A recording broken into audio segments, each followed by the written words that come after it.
How's your Wednesday going? How's your middle of the week? Welcome to the Union Pacific Railroad Evanston subdivision in HO scale. And welcome to my train room, or I guess you could say my train basement. Actually, it's probably more than just a room, although it is simply one room. This is back to the residence upstairs. We love definitely recommend a ranch house if you are going to build a new house.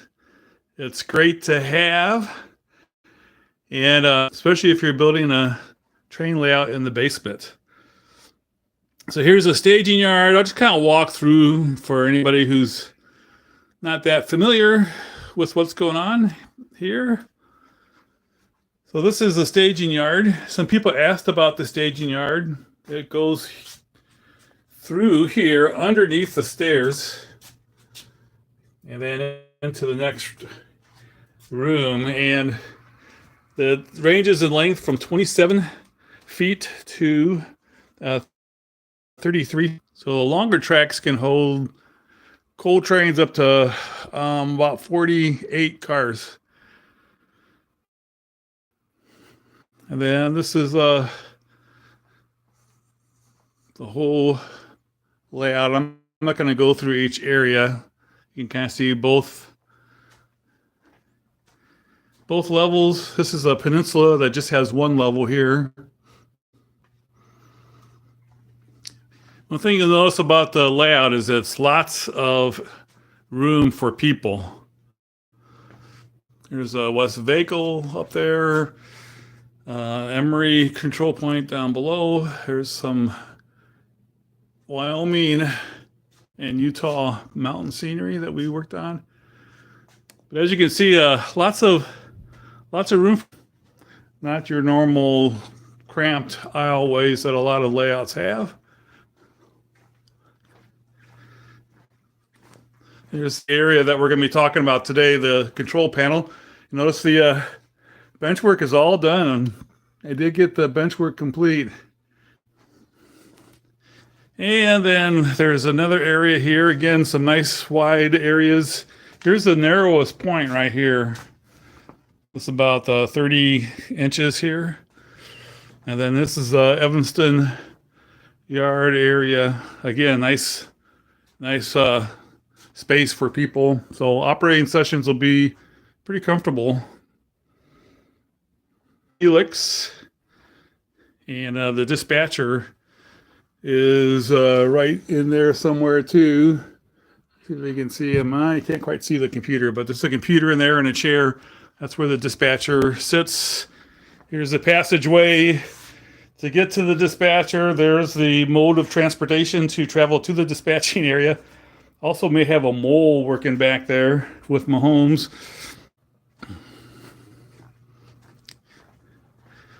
Here's the rest of the staging yard. So it comes through here. Here's under the flyaway. And then let's see if I can get this. Here's the other throat. The other goes straight into the helix. So the layout goes from here up the helix and then around on the second level. All the way around, not the peninsula, but all the way around the walls. You can see it, and then it comes through here, and the second level then comes down to the first level, or the lower level. It's all the way around. This time, the lower level does go on the peninsula, so it'll all be mountain scenery here. And then back on the lower level, back there. Around here, and then finally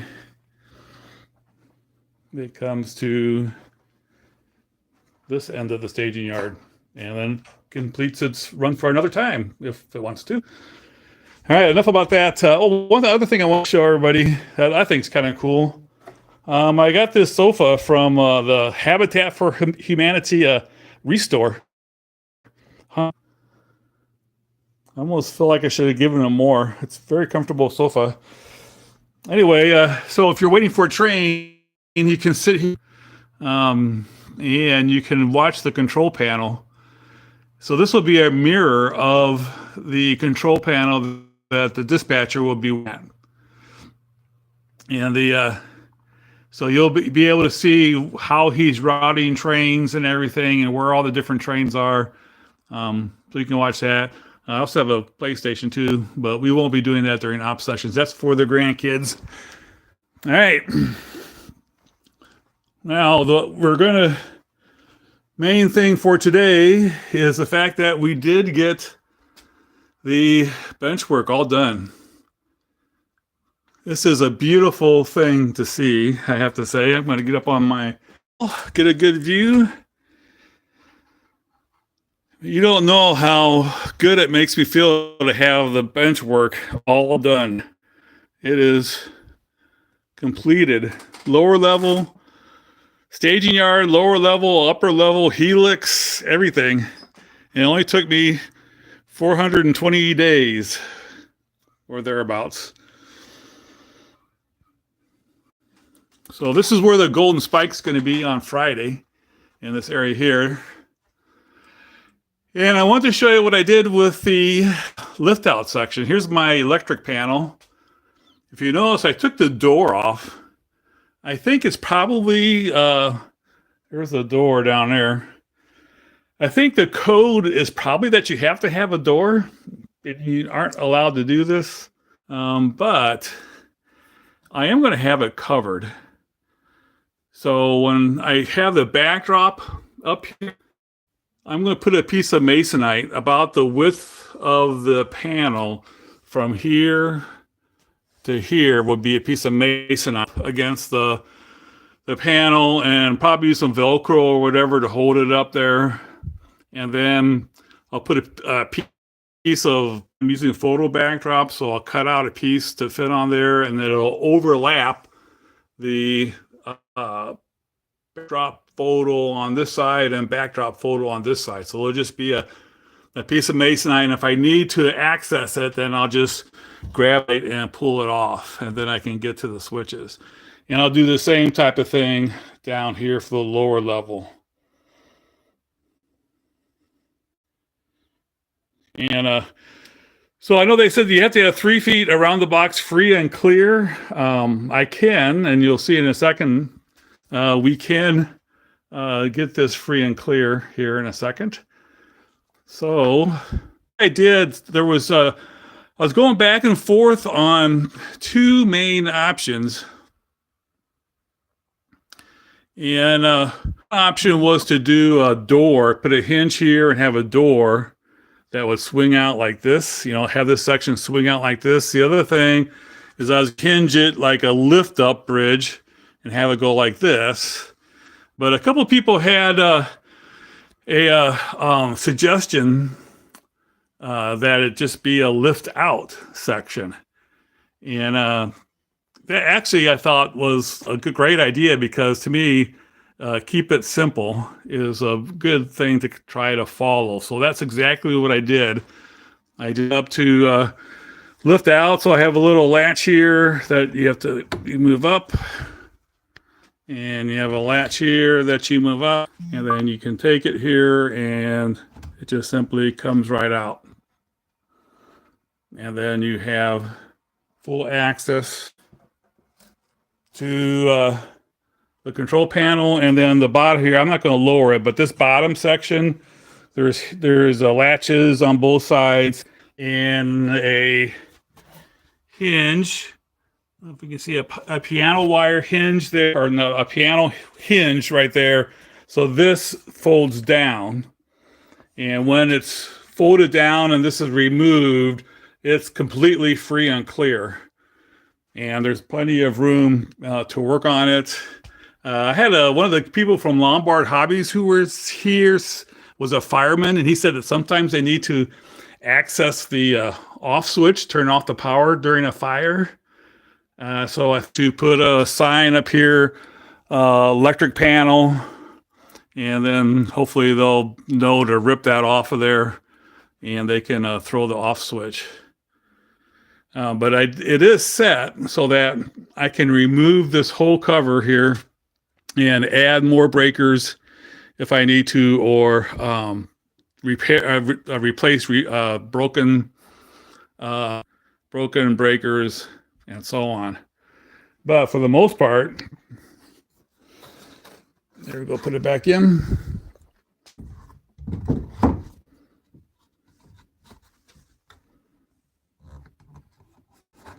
That goes like that, and that goes like that,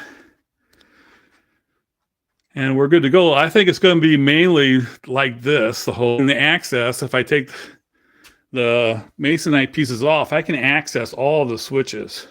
So I can obviously get these here, I can access them.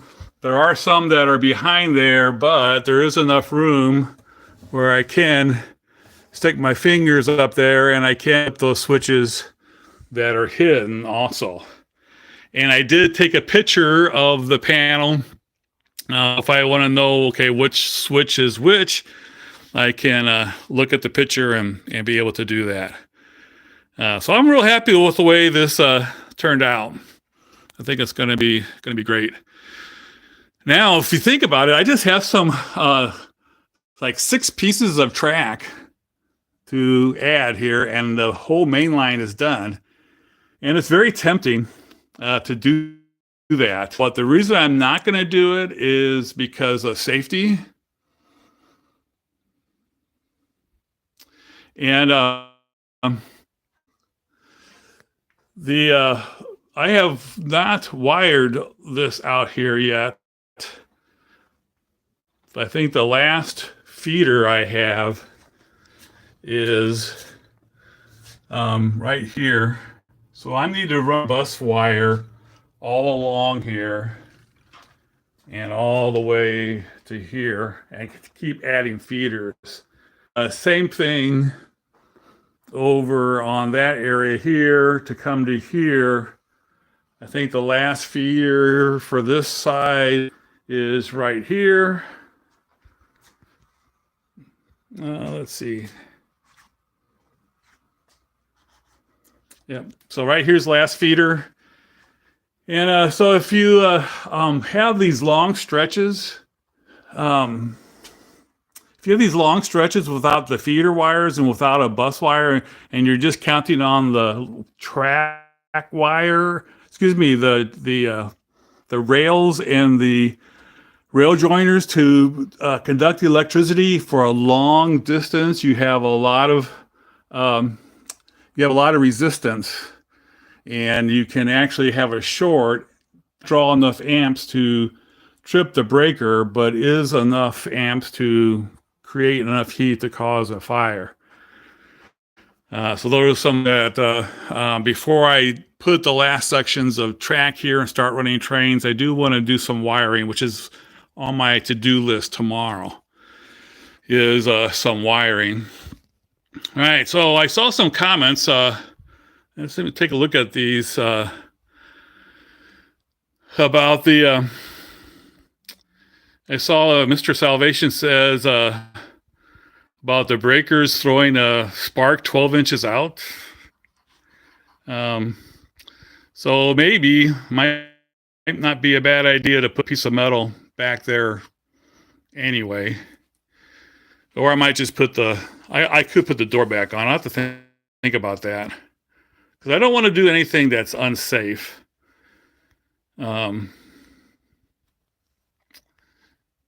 So we'll think about that. We'll see what we can do. I might put the door back on, or I might get a piece of metal. I don't know. We'll see. I'll have to look up some code, ask some friends. It is accessible for the fire department to. But all right, back to the layout. One other thing I did is I put in all the fascia. So I added this piece of fascia here. Now it's from above the benchwork to below. And what I do to address this is I'll cut this at an angle like this. And then the piece that I cut off will fit right here. So it'll kind of be of a thing to make that transition. It's kind of like what I did here. Okay, I cut this piece off here, and then that piece I used to go down here. So you have that kind of effect like that. So that's what I'm going to do here yet. And then I also worked on this curve here. I mentioned that yesterday. Brought this curve out a little bit. Now I just have this spliced there for now. I still have to work on this. I'll have to put some supports here. It's kind of flimsy right now, and I might move this out even more. But just having this much of having the curve come out this much, so it was all the way to here. Okay, so just having it come out this far, you are able to see more of the tunnel portal. So that's pretty effective. Same thing on this side. I moved it out. Let's see. I didn't move this one quite as much. You can see it was up against this piece of wood here. So this probably could come out even more somehow, like that, so that you can see more of the portal. See what the difference it makes if it's curved out. So we'll be making some adjustments there. And so someone mentioned too, I could also, of course, move these out a little bit too. We'll just kind of have to wait and see how it goes. Make sure I get this back centered. All right, so I put the fascia all along here. I don't know if you can tell, but it starts out at 2.5 inches here, and then it goes gradually to 3.5 inches here. So this is where the control point starts. So it's 3. It's just a little bit over 3. It's like 3.1/8 inch here. And that will allow me to put the tortoise turnout motors underneath here without them being visible. It stays 3.1/8 of an inch, and then here it goes back to the 2.5 inch by the time it gets to here. All right.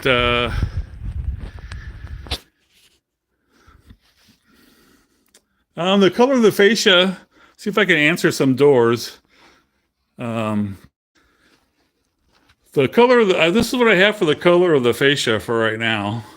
And it kind of matches. When I was in Evanston, I took some pictures of the dirt. And it's really kind of unusual because the dirt where the grass is growing and stuff is this color. But then if you have rock exposed, it's the rust color. But anyway, the dirt was this Sonora desert color. So that's what I painted the plaster with. And then I usually continue then with that same paint color for the fascia. I might change it to something else. Some people say a dark color is better for a layout than lighter color. But I kind of like the way it looks, to be honest with you. So that's the color I'm doing at this point.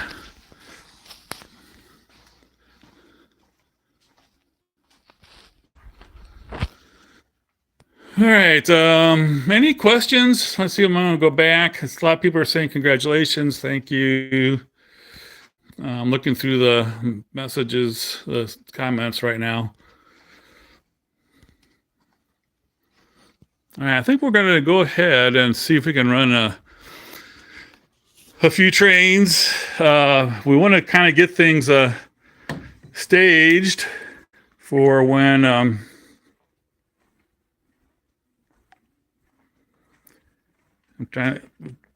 have to get things kind of staged for when we have the Golden Spike thing on Friday. By the way, what I'm going to be doing before we start running trains, I'm going to do the wiring, as I mentioned. So I'm going to wire all the way through here.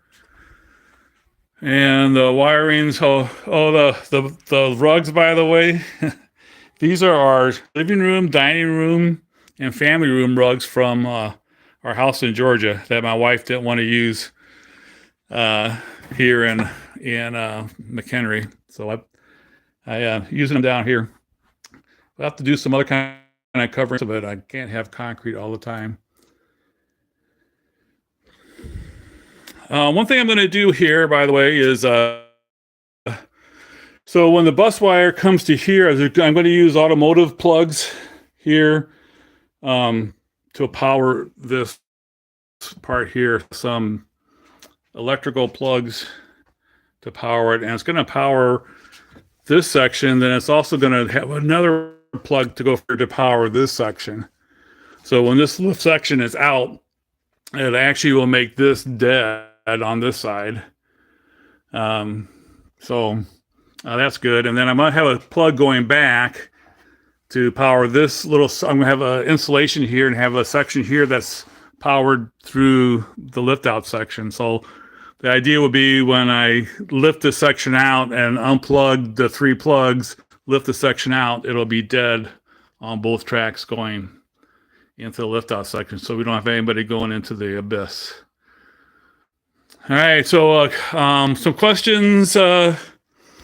The computer program that's railroad, which I've been using, man, probably 20 years, close to it. So that's Railroad and Company. And someone asked about what I'm powering all this with. Basically, the whole layout is powered through one DCS 210 Plus by Digitrax. And I have 3 powered districts, or 3 power managers. This is one here. So that's 4 districts. All 4 of these districts is for the staging yard. So this is all the staging yard is powered by just those 4 power districts. That's where a lot of the engines are. There's another power district in the corner over there. And you can see this is this 12 gauge wire here that comes through here. That's running track power from the command station to a power manager, which is in this corner here. And then so there's 4 districts through that power manager. And then here's another 12 gauge wire there that goes across to that end of the room, and we have a 3rd power manager there for another 4 districts. So that's 12 power districts all together. So far, it's worked out pretty good. All right, let's. Well, little commercial here.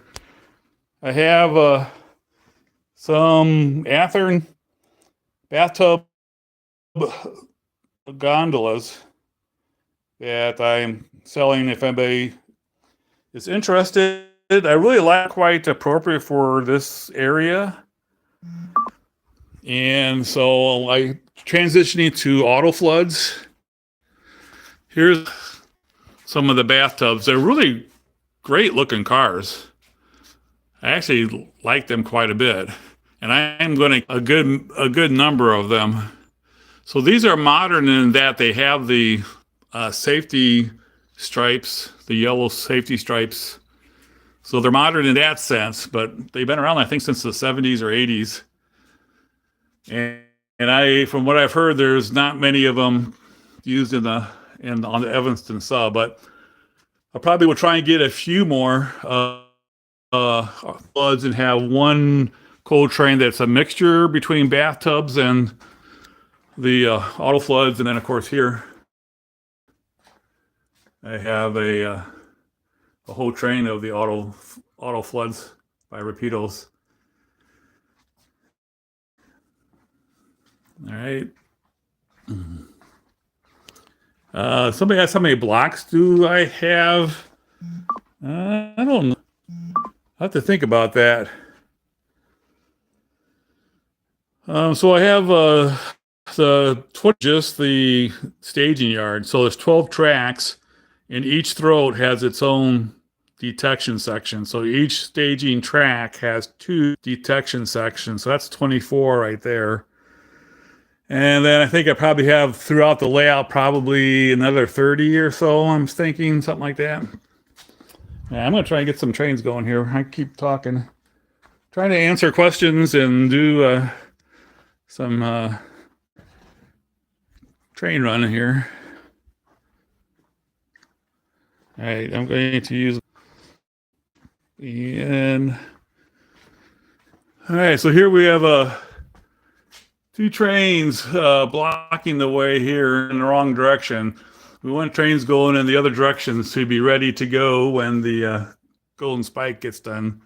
We do have one train that's ready in that direction. So the first thing we're going to do is run these trains out. So we'll get number 694.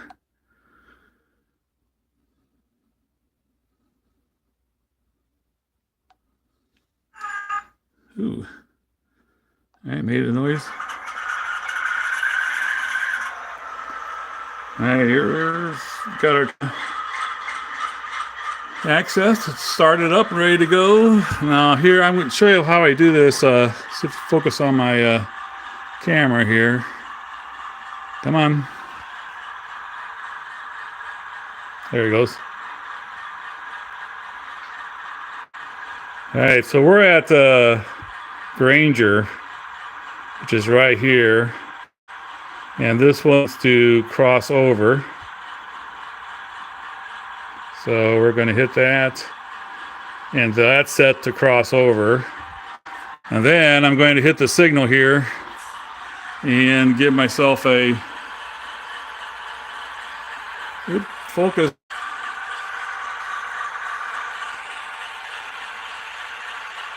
There we go, we got yellow, let's do green. There we go. I noticed that when you do when I do the live stream, the video quality is not quite the same. Don't have quite the depth of field as when I just shoot a regular video.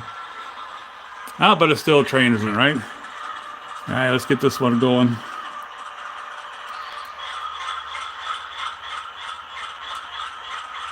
Go train C44-9. This is a pretty cool sounding train, or a locomotive.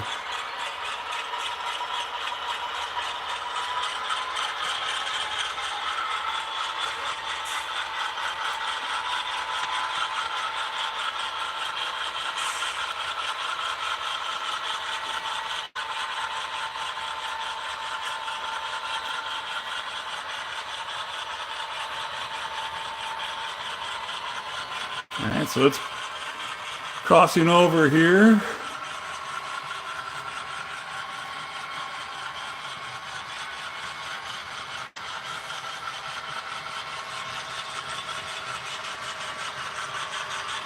I'm using the engine driver. It's through JMRI.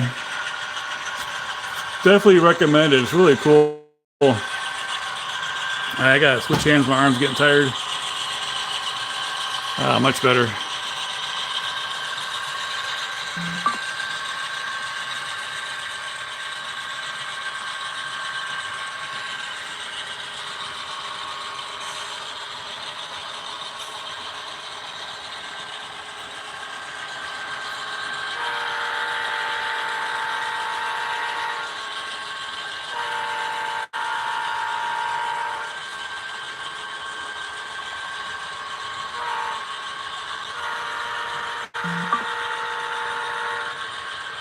It is based on JMRI, so it's not the Apple Wii driver or Wii throttle or whatever it's called on that. It's the Android engine driver by Todd.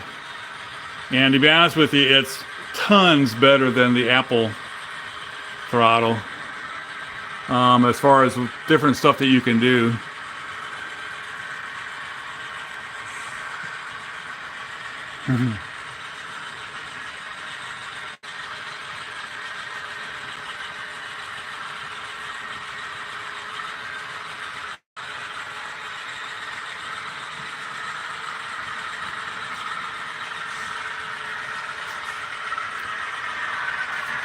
Maybe a certain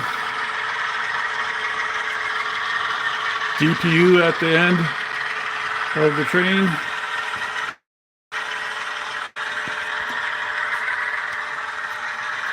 All right, see if I can get this. So we're back at Granger here, and we're going to straighten this one out and give myself a signal.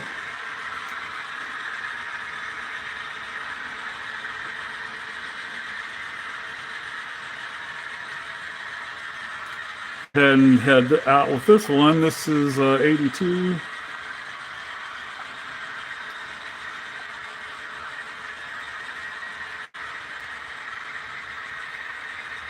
Oops, get some sound going here. Whoa.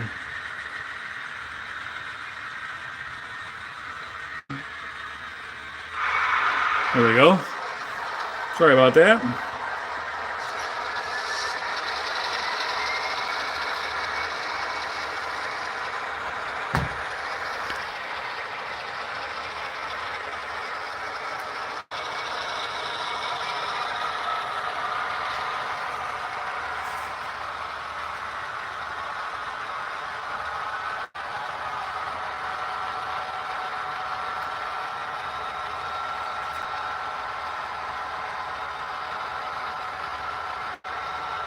Yeah, definitely not quite the depth of field as I usually have.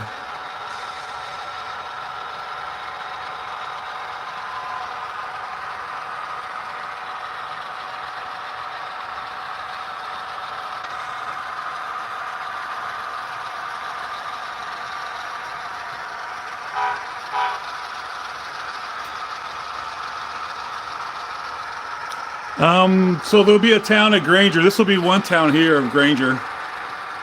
There's going to be Echo, which is on the lower level there. Evanston's going to be another town. Probably won't have passenger trains. From what I can see, there's no passenger trains on the Evanston sub.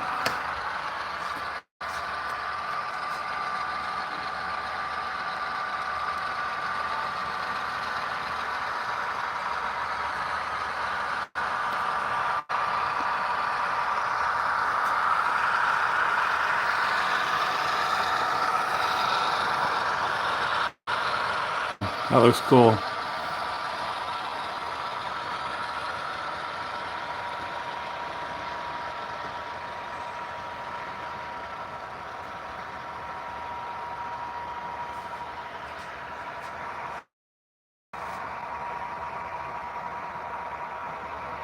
So here you have the two different coal cars together.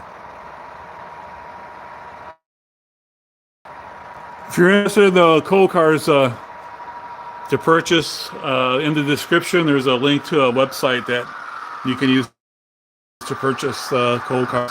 I sold quite a few already. We're going pretty fast.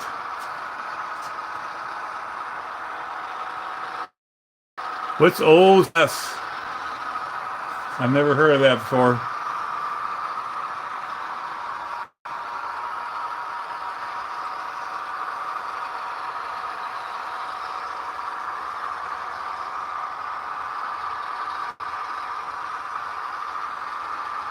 Yeah, definitely we'll need to get the big boy going on here. That's going to be down the road, though.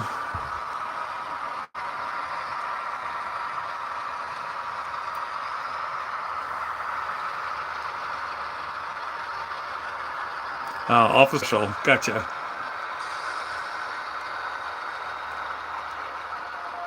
I am going to do the big boy and the heritage passenger cars and everything. Here's the way, rest of the way it's going to go.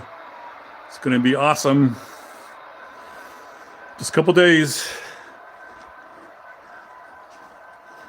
I funded most of this layout with N scale stuff that I sold, but it's all pretty much gone. So I'm having to pay for things out of my own pocket now. So things have kind of slowed down a little bit. In fact, I need to slow down a little bit more yet. I've still been buying quite a bit. All right, let's see. Running into the other side. Go back.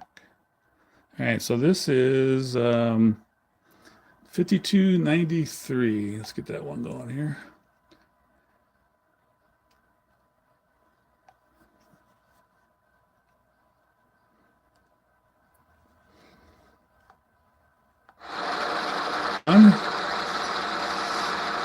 So this is where the Evanston Yard is going to be. There's going to be 7 tracks here, double-ended yard where we'll be trains terminating and departing from here.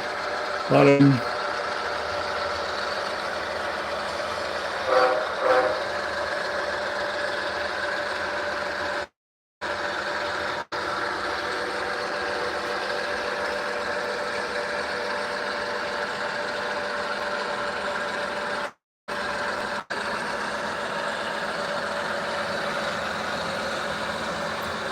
Can I get up to speed here?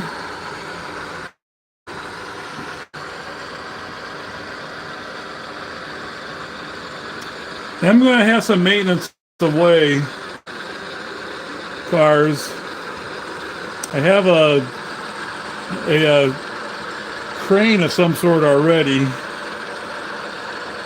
But when we were there in Evanston, on the Evanston sub, there was track maintenance going on constantly.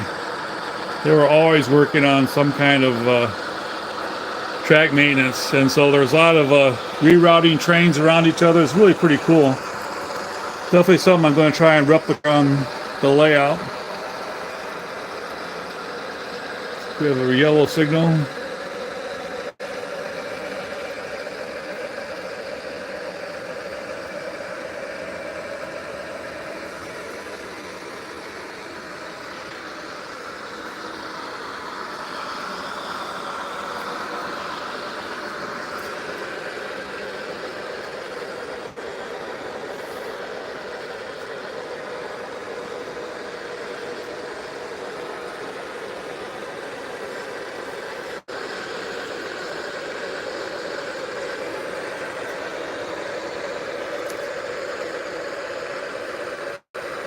And then from Evanston, we're continuing eastbound towards the Green River. First stop, though, is the Aspen. Actually, it's not a stop. We're going to go keep going through it.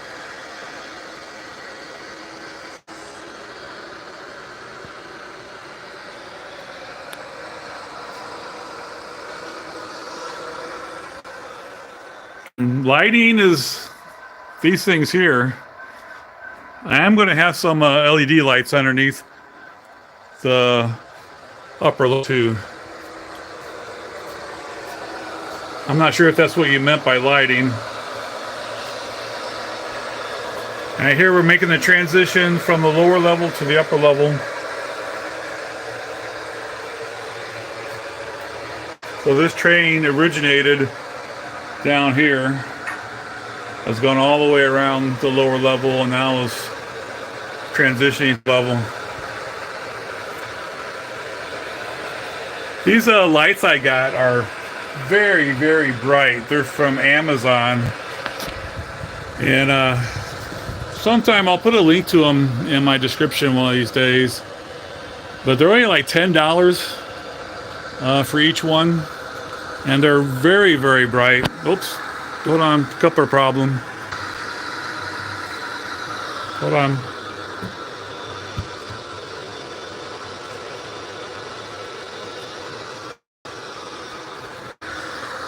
There you go. Couplers are the main issue I have as far as operation. So once I have the golden spike, one of the things I am going to continue to do is change over to KD couplers. You can see the mismatch here is pretty bad. Surprised we made it this far. All right, going into the Aspen Tunnels.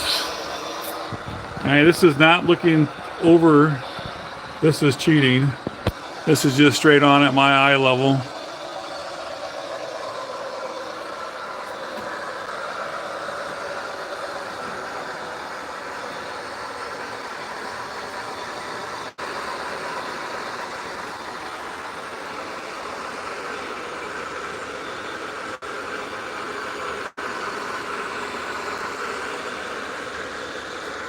And this will be the Aspen control point.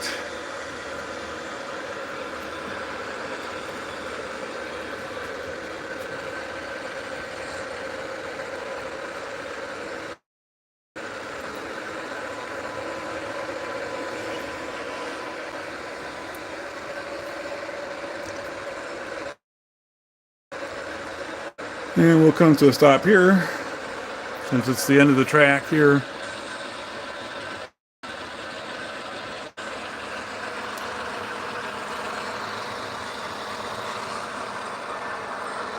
Stop!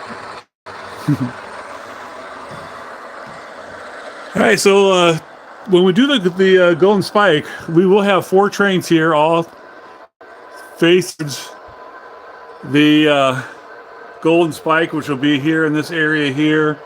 So there'll be 2 trains on the other side of the Aspen control point there. There'll be a couple trains on the other side of the Granger control point over there. And once we get the Golden Spike in, we'll run all 4 trains over the new track and make the complete trip around the layout. So looking forward to that. Tomorrow there'll be some wiring done, and which will hopefully include the signals here. And so there'll be a short live one tomorrow, maybe a little bit later, could be 8:30. We'll look forward to that, and then the Golden Spike on Friday. Thanks so much for watching, everybody. It's 2,200 square feet. Sorry I didn't answer all your questions, Anthony. But we're going to end it here. Thanks for watching. Have a great rest of your day. Take care.